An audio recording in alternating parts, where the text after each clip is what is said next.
Bismillahirrahmanirrahim, dear students, welcome back. We are dealing with electromagnetic induction, chapter number 15, and we have gone through some very interesting phenomena.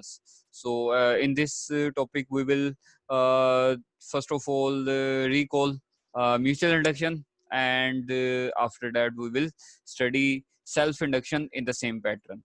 So, these are the learning outcomes of today's lesson.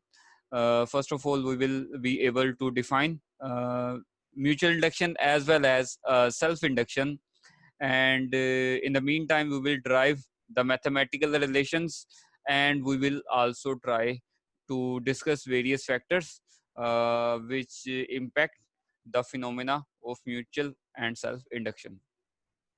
So we will be focusing upon self-induction, and we will also follow the previous lesson. We will also try to link it with the previous lesson, ताकि आप सबके लिए इसको समझना जो है वो और आसान हो जाए. So these are the contents. Inshallah, we will follow further. So let us first see what did we study in the last lesson. That was mutual induction. वो फिजिकल तो मिलेंगे ही नहीं, क्योंकि मैग्नेटिक वो डिस्टेंस पे हैं और मैग्नेटिक फील्ड की वजह से ही उनमें रिलेशन है. शाबाश, वेरी गुड, वेरी गुड. जी अमित शाह. सर, एक कॉइल में जब हम करंट देते हैं तो उस कॉइल में करंट होने की वजह से जो मैग्नेटिक फील्ड पैदा होती है, उस फील्ड का असर जब दूसरे पे पड़ता है तो दूसरे में भी करंट इंड्यूस हो जाता है. शाबाश, इन वेरी दोनों गुड. का जो रिलेशन, इसको हम म्यूचुअल इंडक्शन कहते हैं. शाबाश. So very well said. Mutual induction के फिनोमेना के अंदर प्राइमरी कॉइल के अंदर करंट चेंज होगा, और इसके अंदर करंट चेंज होने की वजह से जो magnetic field lines, magnetic field में वेरिएशन आएगी, वो तब्दीली in magnetic field will also be felt nearby in the nearby coil. So this is the phenomena of mutual induction, and they are physically isolated from each other. So हमने experimental setup देखा जिसमें कि ये एक primary coil है. Primary coil वो वाली coil को कहा जाता है जो कि डायरेक्टली करंट के सोर्स से अटैच होती है. देयर इज अ रियोस्टेट, और ये जो कॉइल है ये एक आयरन की कोर के ऊपर वाइंड की गई है, ताकि आपकी मैग्नेटिक फील्ड की स्ट्रेंथ जितनी बेहतरीन हो सके वो हम कर सके. So in order to strengthen the magnetic field lines, in order to strengthen the magnetic field, we have used the soft iron core as well. So secondary coil कौन सी coil है जहां पर कोई source connected नहीं है, but it is closer to this primary coil, and it is under the influence of the magnetic field lines of the primary. Change of current होगा जी. Primary coil में हम रियोस्टेट की मदद से रेजिस्टेंस को कम या ज्यादा करेंगे. फर्ज करें अगर हम रेजिस्टेंस को बढ़ा देते हैं, तो रेजिस्टेंस बढ़ाने का मतलब है कि जो करंट है वो मुकाबलतन पहले से कम हो जाएगा. So when the current decreases, तो मैग्नेटिक फील्ड लाइंस भी डिक्रीज होती हैं. सो दे विल डिक्रीज, और जब ये मैग्नेटिक फील्ड लाइन डिक्रीज होंगी तो मैग्नेटिक फील्ड लाइंस डिक्रीज हो या इंक्रीज हो, यानी फ्लक्स बढ़े या फ्लक्स कम हो, तो अगर किसी भी कॉइल में फ्लक्स के अंदर तब्दीली आती है, that causes an induced EMF in that coil. So by this phenomena secondary में भी फ्लक्स चेंज होगा, और सेकेंडरी में एक ईएमएफ इंड्यूस हो जाएगी through the phenomena of mutual induction. So we derive the mathematical relation in such a way कि first of all we used Faraday's law of electromagnetic induction, जिसमें हमने secondary यहाँ पर NS से मुराद है number of turns of secondary, phi S से मुराद है change of flux in the secondary coil, and this is representing the induced EMF in the secondary. So Faraday law के मुताबिक जितना तेजी से फ्लक्स चेंज होगा उतनी ही EMF इंड्यूस होगी सेकेंडरी के अंदर. So greater the rate of change of flux in the secondary, greater will be the induced EMF in the secondary. So NS is the number of turns, and then we talked about कि अगर एक loop में flux change हो रहा है delta phi S, तो 5 10, 15 जितने भी नंबर ऑफ टर्न्स होंगे उतने टाइम्स जो है ये मल्टीप्लाई होकर आएगा आपके पास टोटल फ्लक्स, जो कि पूरे लूप में से, पूरी कॉइल में से पास करेगा. So then we proceeded and we discuss के जितना तेजी से करंट चेंज होगा प्राइमरी के अंदर, so the change of current in the primary is directly proportional to the change of flux in the secondary. So जितना ज्यादा प्राइमरी कॉइल के अंदर चेंज होगा करंट आपका, जितनी तेजी से चेंज होगा, जितना ज्यादा चेंज होगा, उतना ही ज्यादा EMF इंड्यूस होगी आपकी सेकेंडरी में फ्लक्स चेंज होने की वजह से. सो प्रोपोर्शनैलिटी साइन को ओपन किया हमने. M यहाँ पर कांस्टेंट है, इसका नाम है म्यूचुअल इंडक्टेंस, और ये एक ऐसा फैक्टर है जो कि आपको ये डिफाइन करके बताएगा कि आपकी प्राइमरी और सेकेंडरी कॉइल के अंदर कितना स्ट्रॉन्ग मैग्नेटिक फील्ड का लिंकेज है, because they are physically isolated from each other. But the only linkage between the primary and the secondary coil is magnetic linkage. So हमने वही फॉर्मूला दोबारा से लिखा फैराडेज लॉ का, और अब हमने क्या किया, हमने सेकेंडरी के जो फ्लक्स था उसको अपने डायरेक्ट डिपेंडेंस के साथ, सोर्स के साथ अटैच, यानी कि हमने उसको रिलेट कर दिया कि प्राइमरी जो सोर्स है हमारे म्यूचुअल इंडक्शन के फिनोमेना में फ्लक्स के चेंज होने की जो वजह है, वो रीजन आपके प्राइमरी कॉइल में करंट का चेंज होना है. सो हमने ये काम कर दिया जी. थैंक यू जी. ये वाला जो म्यूचुअल इंडक्शन का फॉर्मूला हमने ड्राइव कर लिया. ड्राइव करने के बाद we dealt with various factors. जितनी नंबर ऑफ टर्न ज्यादा होंगी उतना ही EMF, म्यूचुअल इंडक्टेंस भी ज्यादा होगी, और जितना क्रॉस सेक्शनल एरिया ज्यादा होगा उतना ही ज्यादा फील्ड लाइंस पास कर सकेंगी, यानी उतना फ्लक्स का लिंकेज भी बेहतर हो जाएगा. सो ज्यादा area means a greater flux can pass through the coil. And then closeness of loop. So closer the primary and secondary coils are to each other, greater will be the mutual inductance. So the core of so बजाय इसके कि आप इसको air में रख दें, बस coil को, टर्न्स को राउंड एक बना दें, it would be a lot better that you wind the coils, कि आप इन कॉइल्स को वाइंड करें एक ऐसे मटेरियल पर जो कि एक सॉफ्ट आयरन का मैग्नेटिक मटेरियल हो, जो आसानी से मैग्नेटाइज हो जाए और स्ट्रेंथ को बढ़ा दे. तो इस फॉर्मूला को अगर हम फर्दर सेपरेट आउट करें ताकि M अलहदा आ जाए, तो M सेपरेट आउट कर लिया जाएगा. M को जब हम सेपरेट आउट कर लेंगे then we will get this relation, जो कि जाहिर कर रहा है कि अगर तो आप की प्राइमरी कॉइल के अंदर 1 ampere per second, if 1 ampere per second current change, if 1 ampere per second current changes in the primary, then 1 volt EMF will be induced in the secondary. Then if the 1 ampere per second current changes in the primary at this rate, and it causes 1 volt EMF to be induced in the secondary, then it means the inductance of the coil is 1 Henry. So 1 Henry क्या है, वो mutual inductance है जिसमें कि 1 ampere per second current तब्दील होने की वजह से प्राइमरी में अगर 1 वोल्ट EMF इंड्यूस हो जाए सेकेंडरी में, तो उसकी इंडक्टेंस 1 हेनरी है. So in the same fashion we define mutual induction कि एक ऐसा फिनोमेना है जिसमें एक प्राइमरी कॉइल में करंट तब्दील होने से करीब पड़ी हुई दूसरी कॉइल में EMF इंड्यूस हो जाती है. और इसके यूनिट्स क्या है जी, henry. We have already defined it very well. So let us now see an animation just as a reminder. दूसरा ऑब्जेक्ट उसकी तरफ मूव करे तो उसको रिलेटिव मोशन कहते हैं. शाबाश.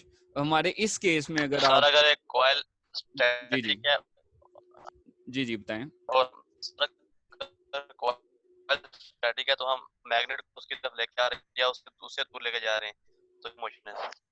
शाबाश शाबाश। सो इसका मतलब है relative motion does not mean के मैग्नेट ही हमेशा मूव करे towards the coil. Relative motion means either the magnet is static or coil is moving or the coil is static and the magnet is moving. In both the cases जरूरी क्या चीज है, magnetic field lines का change होना। मैंने ये question दोबारा से रेज किया जी, फैराडेज लॉ क्या होता है जल्दी से बता दें। जी According to बताएं। Faraday's law, the induced electromotive force is directly proportional to the rate of change of flux. यानी कि अगर हम तेजी से मैग्नेट को मूव करेंगे, रिलेटिव मोशन में रैपिड चेंज आएगा तो ईएमएफ भी Yes, sir. ज्यादा इंड्यूस होगी। सो this is the simple thing, according to Faraday's law the induced EMF is directly proportional to the rate of change of flux. अब आप सब लोग इस बात पर यकीन रखते हैं कि जब भी किसी कॉइल में किसी भी तरह से मैग्नेटिक फ्लक्स चेंज हो जाए तो उसमें ईएमएफ इंड्यूस हो जाती है। सब लोग बता दें हाँ या ना। जी, जब भी किसी कॉइल में किसी भी रीजन से फ्लक्स चेंज हो तो उसमें ईएमएफ इंड्यूस हो जाती है। बोलो हाँ या ना। Yes, sir. Yes. जी बिल्कुल ठीक। तो अब अगर आप थोड़ा सा गौर करें और जरा तवज्जो थोड़ी ज्यादा करें तो आप देखें कि अगर मैं यहाँ पर इस रियोस्टेट में कनेक्ट करने के बाद इस टर्मिनल को स्लाइड करूं लगातार in such a way that the resistance keep on changing, it either increases or decreases. So let's say the resistance is decreasing, then in a similar way the current will increase because decrease in resistance means the increase in current. So अगर current बढ़ जाएगा, we all know the direct relation between the magnetic field and the current, so the magnetic field strength will also increase. अगर आप फर्ज करें कि अभी current बढ़ रहा है तो मैग्नेटिक फील्ड लाइंस भी आपकी यहाँ पर इंक्रीज होती जाएंगी और आपको पता है कि ये भी एक कॉइल है, हालांकि इसमें करंट चेंज हो रहा है बट ये भी तो एक कॉइल है। अगर ये भी एक कॉइल है तो इसके अंदर भी तो ईएमएफ इंड्यूस हो सकती है ना। सो इसके अंदर भी ईएमएफ इंड्यूस हो सकती है और क्योंकि इसके अंदर भी फ्लक्स चेंज हो रहा है, so the change of flux in the coil, the change of current in the coil causes the magnetic field strength to change, and this change of magnetic field strength causes the change in flux, causes a change in flux in itself. तो इसमें खुद में भी एक EMF induce हो जाती है। सो ये ईएमएफ जो इसमें खुद में इंड्यूस हुई है इसको हम कहते हैं सेल्फ इंड्यूस्ड ईएमएफ। यहाँ पर आपको तवज्जो करनी पड़ेगी, एक तो वोल्टेज का सोर्स, एक तो करंट यहाँ पर फ्लो कर रहा है, वो करंट फ्लो कर रहा है किस वजह से ये फ्लो कर रहा है जी, आपके यहाँ पर सप्लाइड वोल्टेज की वजह से, वो तो ठीक है। लेकिन इसमें जब करंट चेंज किया जाएगा ना तो इसमें खुद में भी एक ईएमएफ इंड्यूस होगी और उस इंड्यूस्ड ईएमएफ की वजह से जो करंट फ्लो करेगा ये करंट आपके सोर्स के करंट्स के मुखालिफ होगा। सो ये है जी आपका इंड्यूस करंट। फिलहाल हम इंड्यूस करंट पे तो बाकी मजीद बात नहीं करेंगे, ये हमारे आने वाले टॉपिक्स, इवन हमारे आने वाले चैप्टर का बड़ा अहम हिस्सा है। लेकिन अभी हम किस चीज की बात करेंगे, अभी हम अपने फिनोमेना की बात करेंगे, वो है जी self inductance. So self inductance वाला फिनोमेना कैसे करेंगे जी प्रोड्यूस आप, चेंज ऑफ फ्लक्स होगा इन द प्राइमरी कॉइल, हम सबको पता है चेंज ऑफ फ्लक्स की वजह से क्या इंड्यूस हो जाती है, ईएमएफ।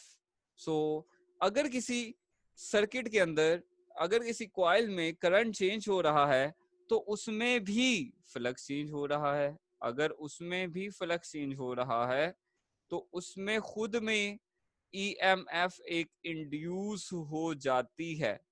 वो इंड्यूस्ड ईएमएफ एक ऐसी ईएमएफ है जो कि सेल्फ इंड्यूस्ड ईएमएफ कहलाती है, क्योंकि ये उसके अपने करंट के चेंज की, क्योंकि म्यूचुअल इंडक्शन में क्या था बेटा, म्यूचुअल इंडक्शन में और इसमें क्या डिफरेंस है, जरा थोड़ा सा बताएं। सर वहाँ पे 2 कॉइल हुआ करते थे और यहाँ पे हमारे साथ एक कॉइल है जिसमें एक इंड्यूस्ड भी ईएमएफ भी इंड्यूस्ड हो रही है और मैग्नेटिक प्लस में चेंज भी हो रहे हैं। शाबाश। यही चीज सर दोनों में यही चीज सेम है sir, change in magnetic flux हो रही है और वहाँ पे ईएमएफ इंड्यूस्ड हो रही है।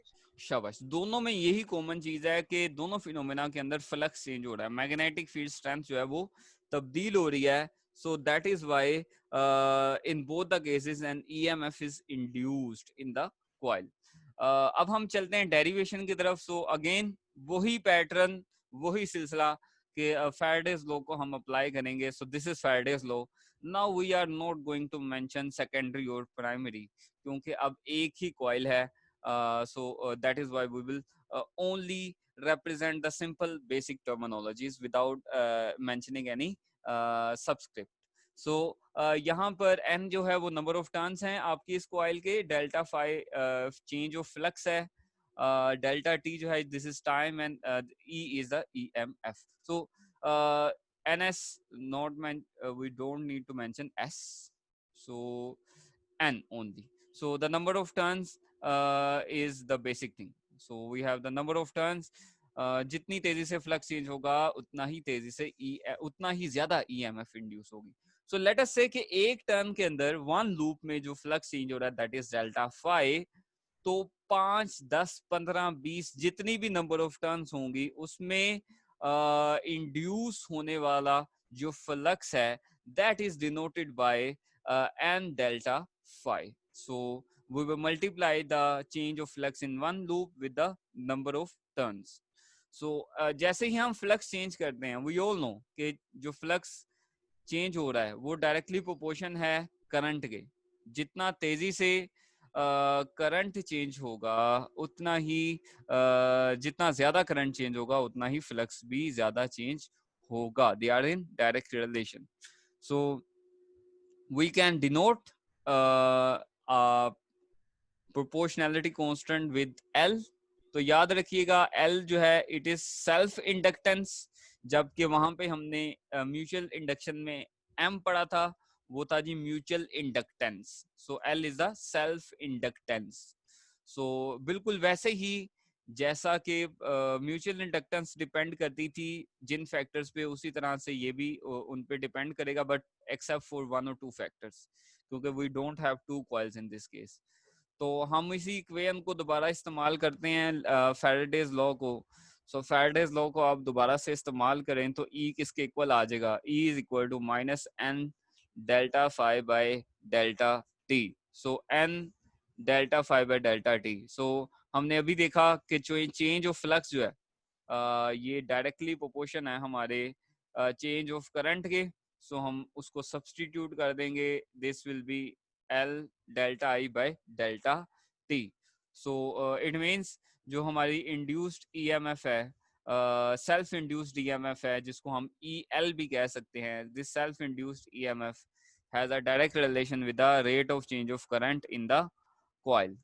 सो जितनी तेजी से आपका करंट चेंज होगा उतना ही जिस रेट से करंट चेंज होगा उसी के मुताबिक हमारी EMF भी इंड्यूस होगी, ज्यादा या कम।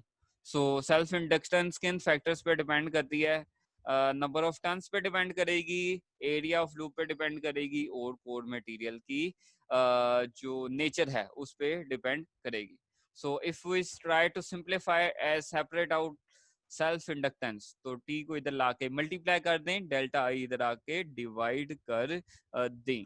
सो you will get L is equal to minus E delta D। So delta D को नीचे लें, कोई इतना मसला नहीं है, वही चीज मान जाएगी जो हमने लास्ट टाइम देखी है।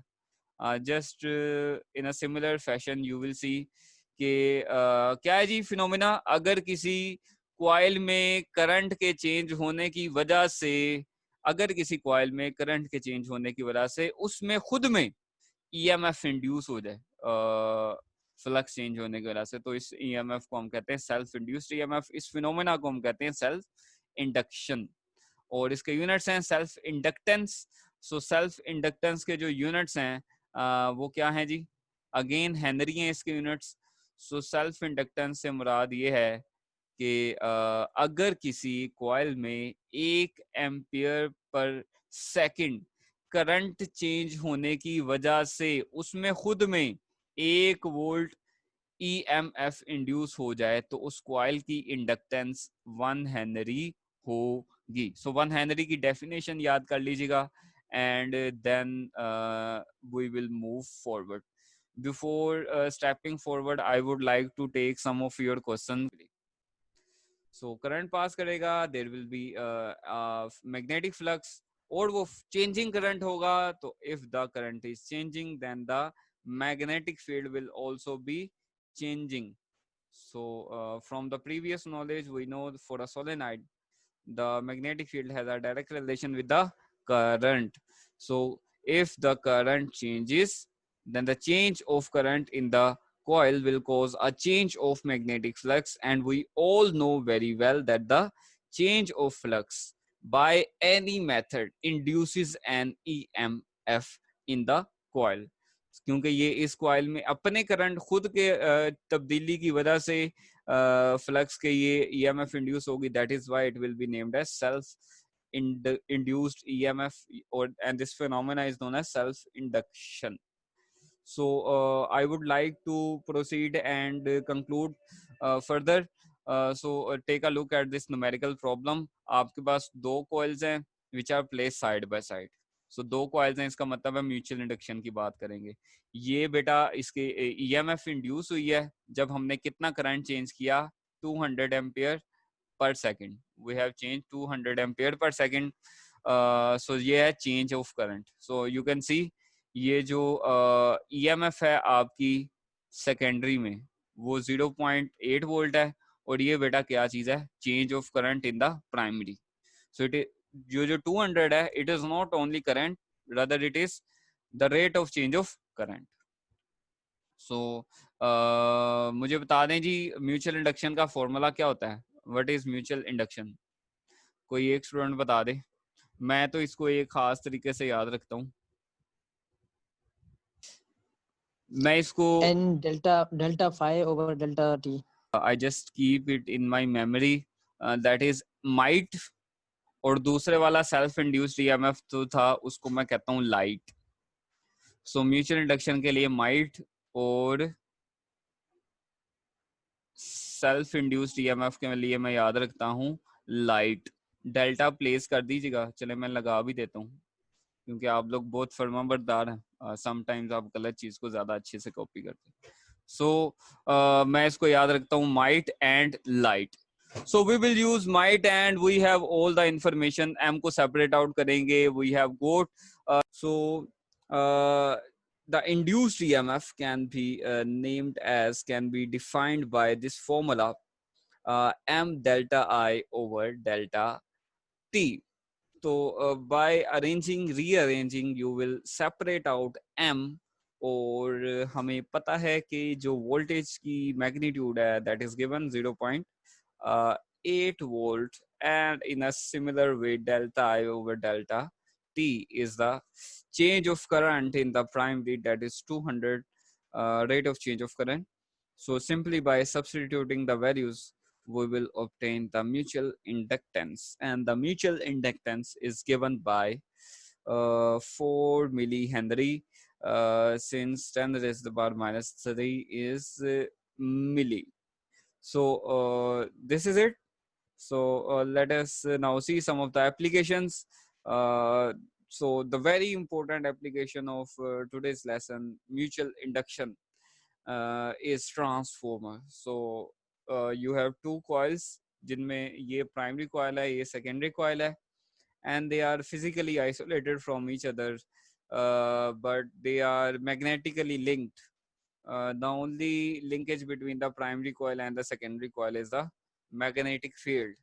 So the change of current in the primary induces an EMF in the secondary, because the current changes in the primary and the flux changes in the in this path as well. So the change of flux induces an EMF in the secondary coil. Moreover, you can see that there is a choke coil, and we use this choke coil in the tube lights, and you would also have found that there is a choke coil in the motorbikes as well. So अगर motorbike start ना हो रही हो तो हम choke coil को जब kick लगाते हैं तो किक लगाने के बाद आपके जो मैग्नेटिक फील्ड है वो स्टोर हो जाती है इंडक्टर में, so that when you just close it again और दोबारा से अगर आप किक लगाते हैं यू फाइंड के वो जो मैग्नेटिक फील्ड स्टोर हुई होती है आपके इंडक्टर में वो हेल्प करती है आपकी बाइक को स्टार्ट होने के लिए. So this is the task for you to complete today. ये short questions हैं, इनको complete करें इंशाल्लाह and return it to me. So today's lesson, the message of the day is about questioning. So from me, it is that you can ask question even if it is 1 plus 1 is equal to 2. So never, don't be shy to ask. So it is not the answer that enlightens but the question. So questions are very important, so don't be shy, just ask your questions wherever you find any difficulty. Thank you very much. हम आज के session को यहाँ पर ख़त्म करते हैं. अल्लाह हाफिज़.